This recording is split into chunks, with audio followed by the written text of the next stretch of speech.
மதுரை மாநகராட்சியில் நடைபெற்ற சொத்து வரி ஊழலில் தொடர்புடையோர் மீதும் நடவடிக்கை எடுக்க கோரி மதுரை இந்து ராஷ்டிர சபா தீர்மானம் நிறைவேற்றியுள்ளது.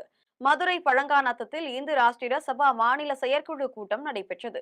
இக்கூட்டத்தில் வழக்கறிஞர் மேகராஜ் பாண்டியன், மாநில தலைவர் கிருஷ்ணகுமார், தேசிய தலைவர் சுவாமி சங்கர் அபிஜயேந்திர பூரி, பொதுச் செயலாளர் நிர்மல் வாய்த் ஆகியோர் கலந்து கொண்டனர். கோவில்களை விட்டு இந்து அறநிலையத்துறை வெளியேற வேண்டும், மதுரை மாநகராட்சியில் நடைபெற்ற சொத்து வரி ஊழலில் தொடர்புடையோர் மீது பாரபட்சம் இன்றி நடவடிக்கை எடுக்க வேண்டும் என்று கோரிக்கை இந்த கூட்டத்தில் தீர்மானங்கள் நிறைவேற்றப்பட்டன. வேலை செஞ்சுட்டு தான் இருக்குது எல்லா ஸ்டேட்டுகளிலும்.